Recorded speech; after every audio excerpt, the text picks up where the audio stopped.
Assalamualaikum warahmatullahi wabarakatuh. Bismillahirrahmanirrahim. Alhamdulillahirabbil alamin. Dulur-dulur sedanten, pada hari ini adalah hari ulang tahun kemerdekaan kita yang ke-75, di mana di hari kemerdekaan kita Indonesia Republik yang tercinta, kita jangan sekali-kali melupakan sejarah. Oke dulur-dulur, mari kita lihat sejarah daripada Indonesia. Merdeka, merdeka, Allahu Akbar, Allahu Akbar, Allahu Akbar.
Mundur.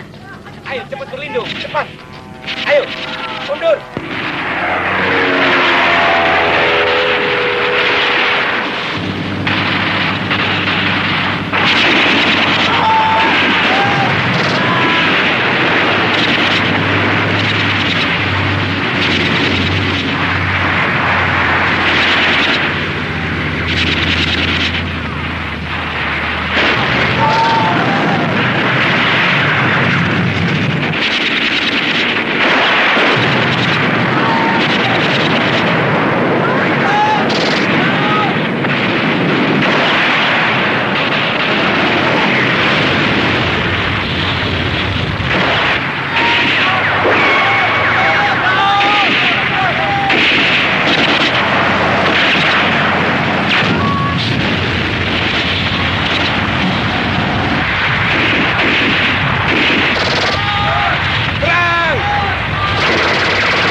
u maar zelf, kolonel, of er werkelijk vanuit de kraton is geschoten.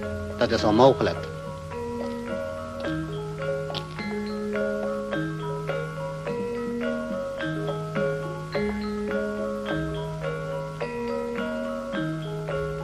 Ten eerste, de murenzetting. Als de guerrilla's vanuit de bomen willen schieten, is het ook onmogelijk. Want de afstand tussen de muur en de bomen is te groot. Ach, er zijn nog andere dingen te bespreken die belangrijker zijn.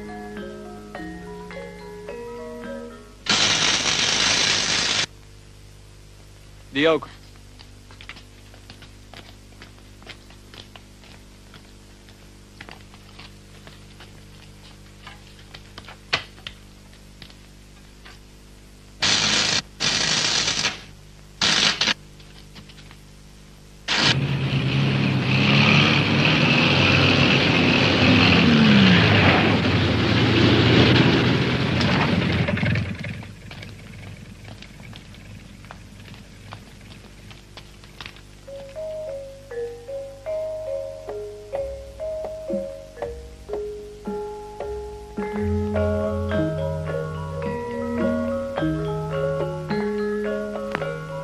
Ik heb bewijzen dat uw hoogheid verbindingen heeft met de guerrillatroepen. Nu zou ik uw hoogheid willen vragen of uw hoogheid deze verbindingen nog wil aanhouden.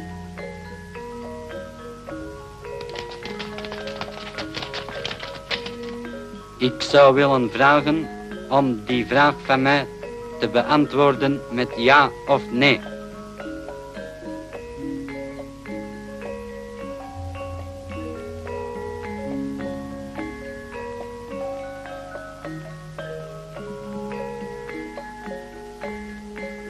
Waarom heb ik tot nu toe nog geen bericht ontvangen van kolonel Van Langen? Dat alle Indonesische politieke leiders kunnen komen en gaan waar ze willen.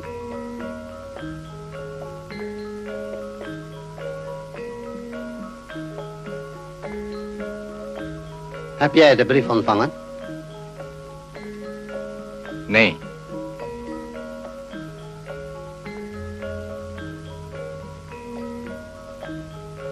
Mogelijk dat de brief nog steeds op mijn bureau ligt.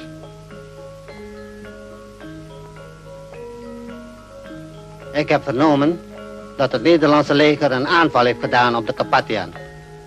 Toen hebben zij, nadat er geen guerrillatroepen waren gestateerd, mijn bezittingen, Japanners heb ontvangen, in beslag genomen. Ja.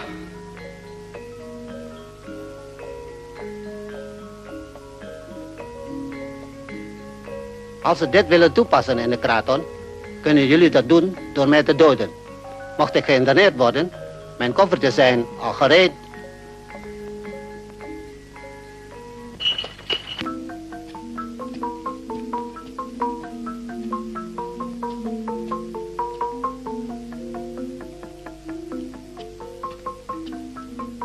Mari saya gendong, Bu. Mari, Bu. Mas, aku pangling.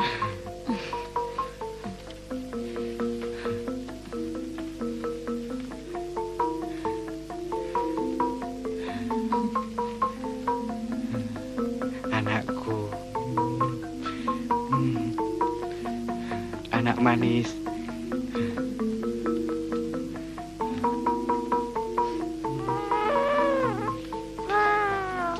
Sayang, anak manis. Saya tidak bisa lama-lama, Bu. Nanti ketahuan patroli Belanda.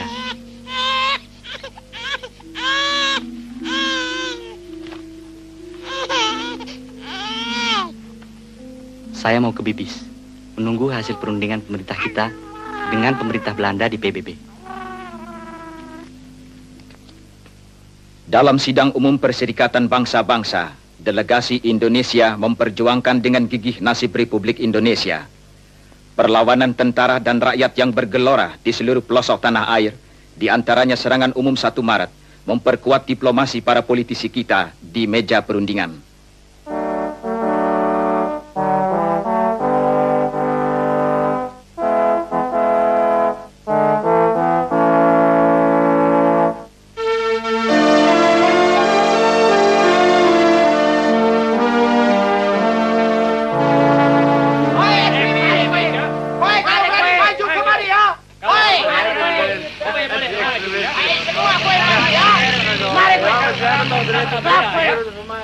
Mari. Ayo kamu borok kowe. Maju semua.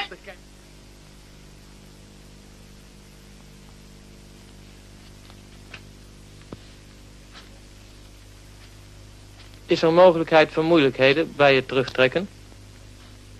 Bij eventuele moeilijkheden of vuurcontact bij het terugtrekken, dan start Jogja vernielen.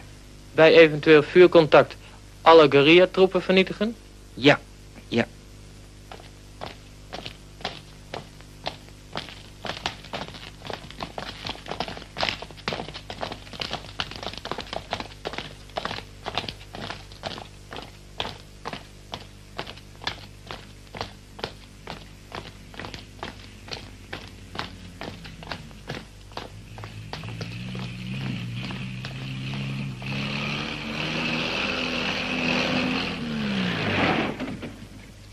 Dit is overste Suharto, commandant van brigade 10. Bent u overste Suharto? Geweldig. Zo. Dit is mijn staf.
perjuangan kita.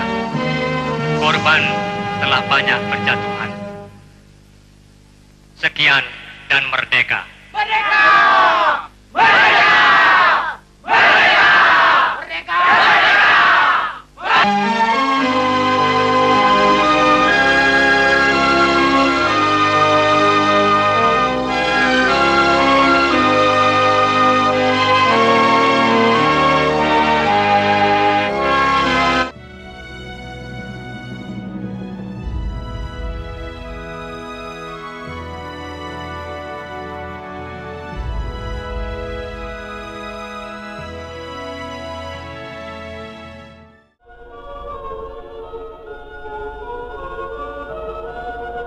Meski tidak berlangsung lebih dari 300 tahun, seperti penjajahan Belanda, masa penjajahan Jepang atas wilayah Nusantara atau Indonesia dari tahun 1942 hingga 1945 memberi dampak besar dalam perjalanan sejarah bangsa Indonesia. Masa penjajahan Jepang juga meninggalkan jejak-jejak yang beberapa di antaranya bertahan hingga kini.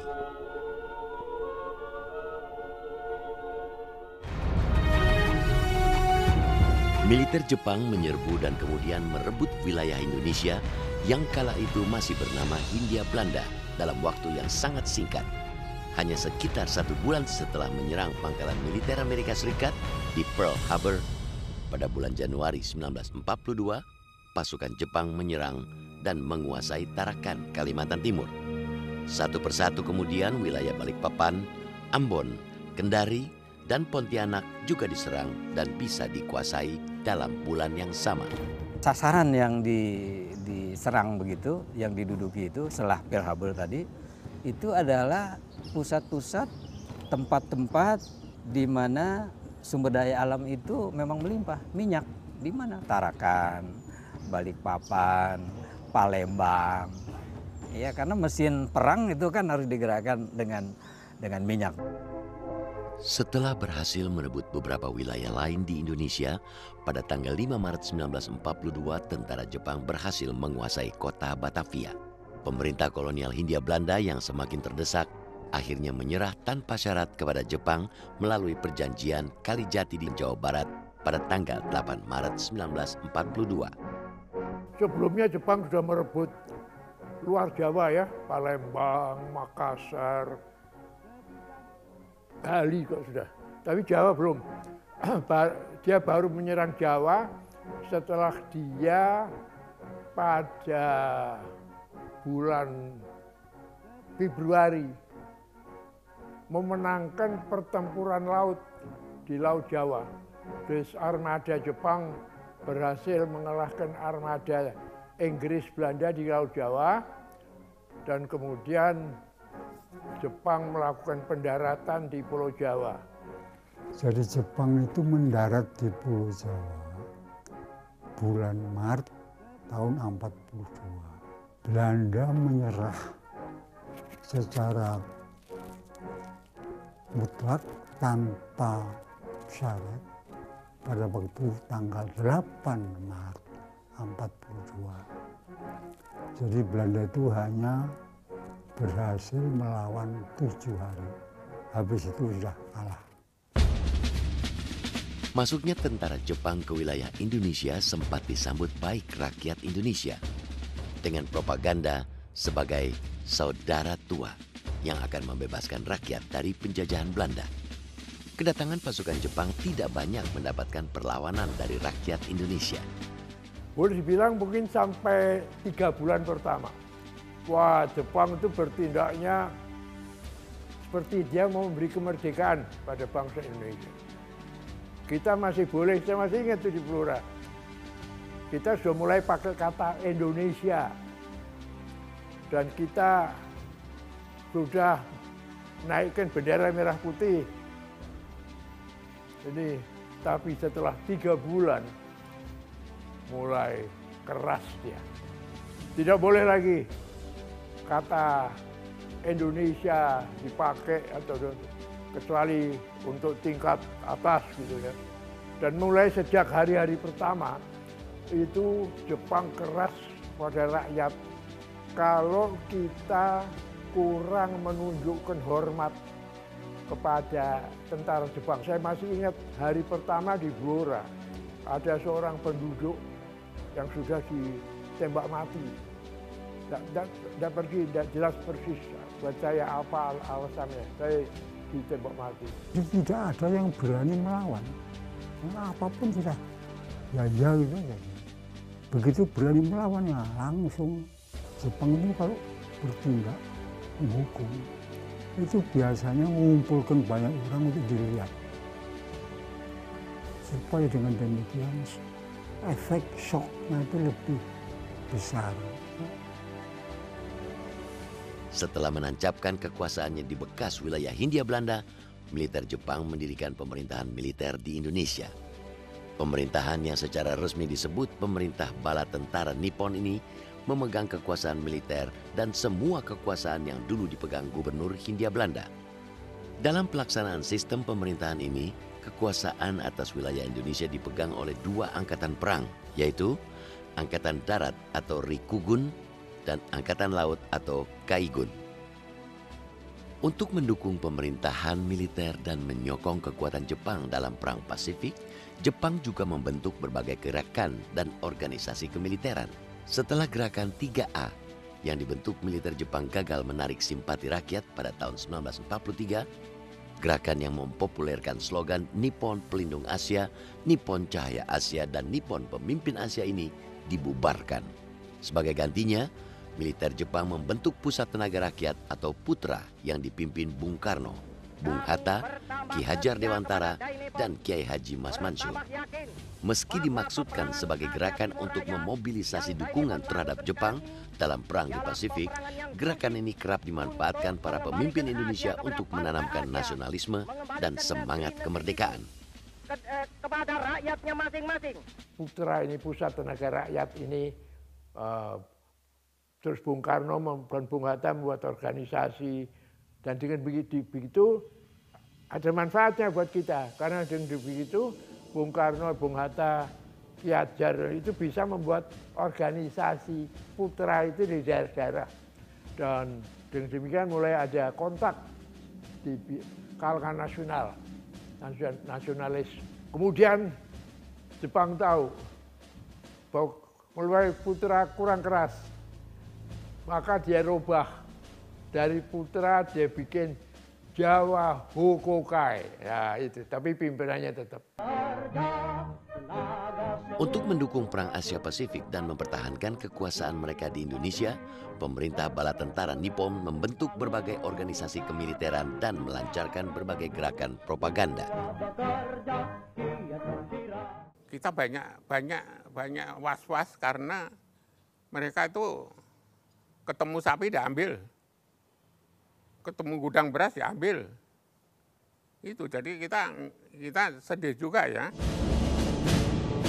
Selama menduduki wilayah Indonesia, militer Jepang benar-benar memaksimalkan eksploitasi sumber daya alam dan pendayagunaan sumber daya manusia yang ada di Indonesia untuk mendukung mereka dalam Perang Pasifik dan mempertahankan kekuasaan militer Jepang di Indonesia. Sekolah-sekolah itu diwajibkan membuat pasukan, namanya Gakutotai. Dan kita anak-anak laki-laki sudah tidak bisa lepas, sudah. Pokoknya kamu laki-laki jadi anggota dari Gakutotai. Nah, saya kebetulan terpilih menjadi salah satu pimpinan dari Gakutotai. Guna mendukung kekuatan pasukan mereka dalam Perang Pasifik, Jepang membentuk kesatuan Heiho. Sementara untuk kepentingan pertahanan, mereka membentuk pasukan pembela tanah air atau PETA. Para anggota Heiho dan PETA ini direkrut dari para pemuda Indonesia yang kemudian mendapat latihan kemiliteran dari pasukan Jepang. Begitu kita masuk, kita ditanya, kamu itu bisa enggak merdeka? Omai dokurisu dikuruka. Omai itu kamu. Dokurisu itu merdeka. Dikirika apakah bisa? Kalau jawaban kita itu ragu-ragu, pukul, tempelin. Nah, katakan, oh kalau kamu ragu-ragu ya jangan di sini, ini bukan tempat untuk ragu-ragu. Berani apa enggak? Ya malah dibawa ke medan-medan pertempuran yang Heiho. Kalau PETA tidak, PETA hanya diperuntukkan atau tujuannya nanti ketika benar-benar diserang dan benteng terakhir itu Jawa. Semasa penjajahan Jepang, nyaris semua jenis pekerjaan dan kegiatan diarahkan untuk kepentingan mendukung Jepang dalam Perang Asia Timur Raya. Dunia pers dan kesenian misalnya diarahkan pemerintah bala tentara Nippon untuk menjadi alat propaganda.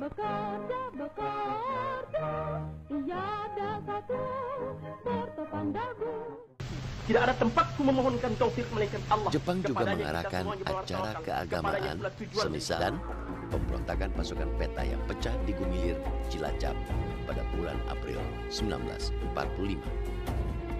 Di Rengel.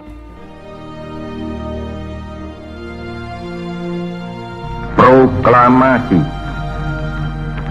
Kami, bangsa Indonesia, dengan ini menyatakan kemerdekaan Indonesia.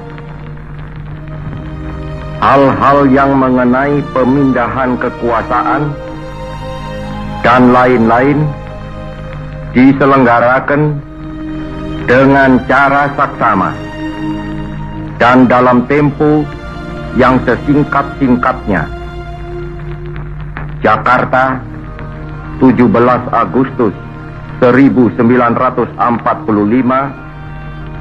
atas nama bangsa Indonesia, Soekarno, Hatta.